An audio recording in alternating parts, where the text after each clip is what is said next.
वैसे तो दुनिया में आग लगने की बहुत सारी घटनाएं हैं, पर आज हम जिस घटना के बारे में बात करने वाले हैं वह पिछले 80 सालों में हुई दुनिया की सबसे बड़ी मिस्टीरियस फायर ट्रेजेडी में से एक है।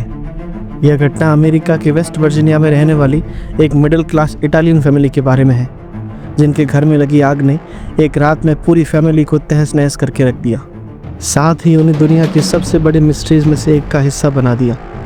तो चलिए जानते हैं आज से लगभग 80 साल पहले हुई सॉडर फैमिली की फायर ट्रेजेडी के बारे में। अमेरिका के वेस्ट वर्जीनिया के फेयटविल सिटी में एक इटालियन फैमिली रहती थी, जिसमें जॉर्ज सॉडर और उनकी वाइफ जेनी सॉडर उनके 10 बच्चों के साथ रहते थे। बात है 24 दिसंबर 1945 की। क्रिसमस ईव की रात थी। हर बार की तरह इस बार भी साल के सबसे बड़े फेस्टिवल को सॉडर फैमिली ने बहुत अच्छे तरीके से सेलिब्रेट किया। हंसता खेलता ये परिवार इस बात से बिल्कुल अनजान था कि आज की रात उनकी लाइफ को पूरी तरह से बदलने वाली है। उस समय घर के अंदर जॉर्ज, उनकी वाइफ जेनी और उनके 9 बच्चे थे। सॉडर फैमिली की सबसे बड़ी बेटी 19 साल की मरियम एक स्टोर में काम करती थी। उस रात मरियम अपनी 3 छोटी बहनों मार्था, जेनी और बेटी के लिए क्रिसमस के गिफ्ट लेकर आई थी, जिन्हें देखकर सारे बच्चे बहुत खुश थे। बच्चों ने अपनी माँ जेनी से आज रात खिलौनों के साथ खेलने के लिए देर रात तक सोने की परमिशन ले ली। बच्चे खिलौनों के साथ खेलने में बिजी हो गए। जेनी भी अपने घर के काम में पूरी तरह से लग गई। जॉर्ज और उनके सबसे बड़े 2 बेटे जॉन और जॉर्ज जूनियर पूरे दिन काम करके थके होने की वजह से पहले ही सो गए थे। रात के 10 बजे जेनी ने बच्चों को सिर्फ थोड़ी देर और खेलने की परमिशन दी। उसके बाद वह अपनी सबसे छोटी बेटी सिल्विया को लेकर ऊपर सोने के लिए चली गई। कुछ समय बाद रात के 12:30 बजे टेलीफोन की रिंग बजती है। जेनी उठकर टेलीफोन उठाती है। जेनी के सामने की तरफ फोन पर एक महिला थी, जिसकी आवाज़ जेनी नहीं पहचानती थी। वह महिला जेनी से एक इंसान के बारे में पूछ रही थी, जिसे जेनी नहीं जानती थी। जेनी ने उस महिला से बात करते समय उसकी एक अजीब हंसी को सुना और जेनी ने उस महिला को कहा कि शायद उसका रॉन्ग नंबर लग गया है। टेलीफोन रखकर जेनी वापस सोने के लिए जाने लगी। तब उसने देखा कि नीचे की लाइट्स अभी भी चालू थी और पर्दे भी नहीं लगाए हुए थे, जबकि ये दोनों काम बच्चे हमेशा पूरा करके सोते थे जब वो पेरेंट्स से लेट जागने की परमिशन लेते थे। जेनी ने देखा कि मरियम बहुत थकी होने की वजह से लिविंग रूम के सोफे पर ही सो गई थी और इसलिए जेनी को लगा कि शायद बाकी के बच्चे भी अटारी के अंदर सो गए होंगे। अटारी घर में एक बहुत छोटी जगह होती है जहां बच्चे खेलते हैं। जेनी ने लाइट्स को बंद कर दिया और पर्दे लगाकर फिर से सोने को चली गई। थोड़ी देर बाद रात के 1 बजे घर की छत के ऊपर किसी चीज के जोर से टकराने की आवाज से जेनी की नींद फिर से टूट गई, पर उसके बाद उसे कुछ और सुनाई नहीं दिया, इसीलिए वह फिर से सो गई। आधे घंटे बाद रात के 1:30 बजे धुएं की गंध की वजह से जेनी जाग गई। इस बार जब वह उठी तो उसने देखा कि जॉर्ज जिस कमरे में अपना ऑफिस चलाता था वहाँ टेलीफोन लाइन और फ्यूज बॉक्स के आसपास आग लगी हुई थी। जेनी जल्दी से सिल्विया को लेकर भागी और भागकर जॉन और उसके पास सो रहे उसके 2 बच्चों जॉन और जॉर्ज जूनियर को जगाया और वे सब भागकर घर से बाहर आ गए। जॉर्ज, जेनी और उनके 4 बच्चे मरियम, सिल्विया, जॉन और जॉर्ज जूनियर घर से बाहर निकलने में कामयाब हुए, लेकिन बाकी के 5 बच्चे अभी भी घर में थे।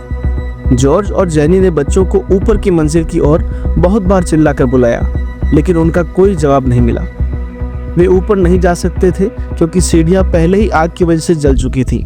घर का टेलीफोन काम नहीं कर रहा था, इसलिए मरियम दौड़कर पड़ोसी के घर जाती हैं और फायर ब्रिगेड को फ़ोन करती हैं, पर फायर ब्रिगेड का फ़ोन नहीं लगता है। उसके घर से थोड़ी दूर एक ड्राइवर ने भी जलते हुए घर की आग की लपटों को देखकर पास की एक जगह से फायर ब्रिगेड को कॉल किया, पर अजीब बात यह थी कि उस ड्राइवर का फ़ोन भी नहीं लगा। बच्चों को बचाने का कोई भी तरीका नहीं दिखने की वजह से जॉर्ज नंगे पांव दौड़कर घर की बाहरी दीवार पर चढ़ गए और एक खिड़की का कांच हाथ से तोड़ दिया।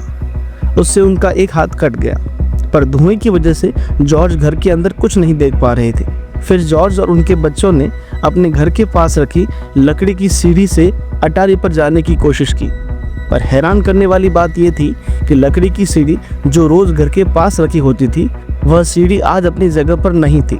और ना ही उन्हें वह ढूंढने पर मिली। आग को बुझाने के लिए काम में लिए जाने वाला पानी का बैरल पहले से ही जम चुका था। फिर जॉर्ज ने अपने बिजनेस में इस्तेमाल होने वाले 2 ट्रकों को घर के पास खींचकर लाने और अटारी की खिड़की पर चढ़ने का ट्राई किया, पर हैरान करने वाली बात यह थी कि एक दिन पहले तक जो दोनों ट्रक एकदम सही तरीके से काम कर रहे थे वह उस टाइम स्टार्ट ही नहीं हुए। आग को बुझाने का अपना हर नाकाम प्रयास करने के बाद हताश और निराश होकर जॉर्ज और जेनी और उनके 4 बच्चों के पास अगले 45 मिनट तक घर को पूरी तरह जलकर राख होते देखने के अलावा कोई विकल्प नहीं था। आग लगने के करीब 7 घंटे बाद फायर ब्रिगेड वाले आए। फायर ब्रिगेड के प्रमुख FJ मॉरिस ने कहा कि द्वितीय विश्व युद्ध की वजह से फायर ब्रिगेड के कर्मचारियों की बहुत कमी हो गई है, इसलिए उन्हें आने में देर हो गई। दूसरी बात कि क्रिसमस का समय होने की वजह से कोई भी ऐसा आदमी नहीं मिल रहा था जो फायर ब्रिगेड के बड़े ट्रकों को चला सके, इसलिए पूरी रात उन्हें किसी ऐसे इंसान को ढूंढने में लगा जो ट्रक चला सके। इसके अलावा मॉरिस ने कहा कि फायर फाइटर्स एक तरह की चेन रूल को फॉलो करते हैं, जिसमें एक फायर फाइटर दूसरे फायर फाइटर को फ़ोन करता है और दूसरा तीसरे को, और इसी तरह से एक फायर फाइटर को फ़ोन करते हुए सभी फायर फाइटर एक जगह मिलते हैं, और इसी वजह से आने में और भी देर हो गई। पूरी तरह से जल चुके घर की सिर्फ राख बची थी। उस राख में सुबह के 10 बजे तक ढूंढने पर भी फायर ब्रिगेड वालों को कोई हड्डियों के सबूत नहीं मिले। इसलिए मॉरिस ने कहा कि शायद बहुत ज़्यादा टेम्परेचर होने की वजह से बच्चों की हड्डियां भी जलकर राख हो गई होगी। मॉरिस ने जॉर्ज को सलाह दी कि वो घर को थोड़े दिन के लिए जैसा है वैसे रहने दे, ताकि फायर मार्शल के कुछ लोग आकर उसे अच्छे से जांच कर सके। 4 दिन तक जांच चलने के बाद भी फायर मार्शल वालों को कुछ नहीं मिला। उसके बाद जॉर्ज और जेनी से यह सब कुछ देखा नहीं गया और उन्होंने घर की साइड पर बुलडोजर से 5 फुट तक की मिट्टी गिरा दी और उसे बच्चों की याद में मेमोरियल पार्क बनाने का फैसला किया। 30 दिसंबर 1945 को 5 बच्चों के डेथ सर्टिफिकेट जारी किए गए, पर जॉर्ज और जेनी ने यह कभी नहीं माना कि उनके बच्चे आग में मर गए हैं। 7 दिन बाद 2 जनवरी 1945 को 5 बच्चों का अंतिम संस्कार हुआ। जॉर्ज और जेनी इतने दुखी थे कि वो दोनों अंतिम संस्कार में शामिल ही नहीं हुए, पर उनके बाकी के 4 बच्चे अंतिम संस्कार में शामिल हुए। आग लगने की घटना के बाद कॉरोनर की ज्यूरी ने कहा कि घर में गलत फ्यूज वायरिंग की वजह से आग लगी थी। कॉरोनर की इस ज्यूरी में एक इंसान वह भी था जिसने थोड़े दिन पहले जॉर्ज को धमकी दी थी कि अगर वह बेनिटो मुसोलिनी के खिलाफ बोलना बंद नहीं करेगा तो उसके घर को जलाकर राख कर दिया जाएगा और उसके बच्चे बर्बाद हो जाएंगे। वीडियो में हम आगे जानेंगे कि वह इंसान कौन था। जॉर्ज ने कॉरोनर की ज्यूरी के फैसले पर भी सवाल उठाया और कहा कि अगर फ्यूज वायरिंग की वजह से आग लगी थी तो फिर पूरे घर की लाइट्स क्यों नहीं गई। इसके साथ ही क्रिसमस की लाइट्स भी आग के समय बिल्कुल सही तरह से काम कर रही थी, जबकि ऐसा होना संभव नहीं था कि घर की वायरिंग में आग लगे और क्रिसमस की लाइट ना जले। जॉर्ज ने कहा कि जो लकड़ी की सीढ़ी रोज घर के पास अपनी जगह पर रखी होती थी उसे अचानक से अपनी जगह से हटाकर 25 मीटर दूर किसने रख दिया। बाद में एक टेलीफोन रिपेयर मैन ने जॉर्ज को बताया कि उसके घर की टेलीफोन लाइन आग की वजह से नहीं जली थी, बल्कि उसे किसी इंसान ने काटा था, जो इंसान टेलीफोन पोल पर 14 फुट ऊपर चढ़कर और 2 फुट दूर जाकर वायर को काट सके। जॉर्ज के पड़ोसियों ने बताया कि आग लगने से पहले उन लोगों ने एक आदमी को जॉर्ज के घर के बगीचे से ट्रक के बिजनेस में काम आने वाले ब्लॉक्स और टैकल को चुराते हुए देखा था। पुलिस ने जब उस इंसान को गिरफ्तार किया तो उसने चोरी करना कबूल किया और उसने कहा कि वो घर की लाइट्स को काटना चाहता था, पर गलती से उसने टेलीफोन लाइन को कट कर दिया। उसने कहा कि उसका आग से कोई लेना देना नहीं है, पर सोचने वाली बात यह थी कि ब्लॉक्स और टैकल चुराने के लिए उस आदमी को लाइट्स काटने की क्या जरूरत थी। इस सवाल का उस आदमी ने कोई जवाब नहीं दिया और बाद में उस आदमी का कोई आपराधिक रिकॉर्ड नहीं होने की वजह से पुलिस ने उसे थोड़े दिन में छोड़ दिया। जेनी ने फायर मार्शल मॉरिस की बातों पर भी सवाल उठाया और कहा कि आग के बाद भी घर के काफ़ी उपकरण ऐसे थे जिनकी पहचान करना बहुत आसान था, तो फिर बच्चों की हड्डियां आग के बाद क्यों नहीं मिल पाई। साथ ही जेनी ने मॉरिस को एक न्यूज़पेपर की खबर दिखाई और कहा कि थोड़े दिन पहले शहर में एक घर में आग लगने से 7 लोगों की मौत हो गई थी, पर आग के बाद 7 के 7 डेड बॉडी के पूरे कंकाल बरामद हुए थे, जबकि उनके घर की आग तो सिर्फ 45 मिनट तक ही चली थी। और इतनी देर में हड्डियां जलकर राख कैसे हो सकती हैं। इसको प्रूफ करने के लिए जैनी ने पास के एक शमशान घाट के कर्मचारी से बात की। उस कर्मचारी ने बताया कि लगभग 1100 डिग्री सेंटीग्रेड पर 2 घंटे तक किसी डेड बॉडी को जलाने पर भी हड्डियां पूरी तरह से नहीं जलती हैं। जॉर्ज ने कॉरोनर की ज्यूरी पर सवाल करते हुए कहा कि एक दिन पहले तक बिल्कुल सही कंडीशन में होने के बावजूद उनके दोनों ट्रक स्टार्ट क्यों नहीं हुए। जॉर्ज ने उसके लिए उस चोर पर शक किया और कहा कि उस चोर ने ट्रक के साथ छेड़छाड़ की होगी ताकि आग लगने के समय वो स्टार्ट ना हो सके। आग लगने की घटना के बाद बहुत सालों तक कई ऐसी तरह की घटनाएं हुई थी जिससे ये काफ़ी हद तक प्रूफ होता है कि जॉर्ज के बच्चे आग में जलकर नहीं मरे थे, बल्कि उन्हें आग लगने से पहले ही घर से किडनैप कर लिया गया था। 1942 में जॉर्ज का सबसे बड़ा बेटा 17 साल का जो दूसरे विश्व युद्ध की वजह से सेना में भर्ती हो गया था और अगले ही साल 1943 में इटली के तानाशाह बेनिटो मुसोलिनी के सत्ता से हटते ही जो को मार दिया गया था और इसी वजह से जॉर्ज कभी भी बेनिटो मुसोलिनी के खिलाफ बोलने का कोई भी मौका नहीं छोड़ता था। अक्टूबर 1945 में एक आदमी जॉर्ज के घर बीमा पॉलिसी बेचने के लिए आया, लेकिन जॉर्ज ने उसे लेने से मना कर दिया। इस बात पर भड़क कर उस बीमा वाले आदमी ने जॉर्ज को धमकी दी कि अगर वो बेनिटो मुसोलिनी के खिलाफ बोलना बंद नहीं करेगा तो उसके घर को जलाकर राख कर दिया जाएगा और फिर उसके बच्चे बर्बाद हो जाएंगे। और ये वही आदमी था जो कॉरोनर की ज्यूरी में शामिल था, जिसकी बात हमने वीडियो में पहले भी की है, जिसने सॉडर परिवार के घर में लगी आग को फ्यूज वायरिंग की गलती बताया था। थोड़े दिन बाद एक दूसरा आदमी जॉर्ज के घर काम मांगने आया था। उसने जॉर्ज के घर की फ्यूज वायरिंग की ओर इशारा करते हुए कहा था कि उसको यह वायरिंग ठीक कर लेनी चाहिए, नहीं तो कभी भी उसके घर में आग लग सकती है। पर जॉर्ज ने उसे काम देने से मना कर दिया था, क्योंकि जॉर्ज ने थोड़े दिन पहले ही घर की सारी वायरिंग को लोकल बिजली कर्मचारियों से चेक करवाया था और उन्होंने कहा था कि उसके घर की वायरिंग एकदम सही है।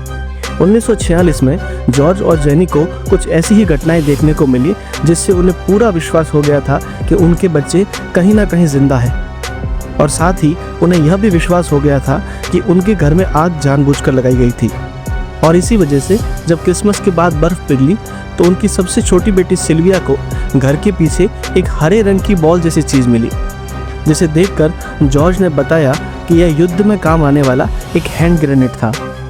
आग लगने के थोड़े दिन बाद शहर के एक बस ड्राइवर ने बताया कि क्रिसमस ईव की रात उसने कुछ लोगों को जॉर्ज के घर पर आग के गोले फेंकते हुए देखा था और शायद यही वह कारण था जिसकी वजह से क्रिसमस ईव की रात को जेनी की नींद छत पर जोर के धमाके से खुली थी। बहुत सारे गवाहों ने बताया कि आग के बाद उन लोगों ने सॉडर बच्चों को देखा था। एक महिला ने कहा कि जब वो सड़क के किनारे खड़ी घर की आग को देख रही थी तब उसने वहां से गुजर रही एक कार में उन बच्चों को खिड़की से बाहर जागते हुए देखा था। फिएटवेला और चार्ल्सटन के बीच हाईवे होटल की एक महिला ने बताया कि उसने आग लगने के अगले दिन सुबह उन बच्चों को अपनी होटल में नाश्ता करवाया था और साथ ही उसने अपनी होटल के पार्किंग लॉट में फ्लोरिडा नंबर प्लेट की गाड़ी देखी थी। थोड़े दिन बाद चार्ल्सटन सैन की एक दूसरी होटल की महिला मालकिन एडा क्रचफील्ड ने पुलिस को बताया कि आग लगने के लगभग 7 दिन के बाद आधी रात को 2 आदमी और 2 औरतों के साथ 4 बच्चे उसकी होटल में आए थे। देखने में वे सब के सब इटालियन लग रहे थे और जब इडा ने उन बच्चों से बात करने की कोशिश की तो उसमें से एक आदमी ने बहुत गुस्से से बच्चे को दूर ले गया और इटालियन भाषा में बच्चों को कुछ कहने लगा, जिससे बच्चे चुप हो गए। थोड़ी देर बाद वे सब अपने कमरे में चले गए और अगली सुबह वे बहुत जल्दी होटल से निकल गए थे।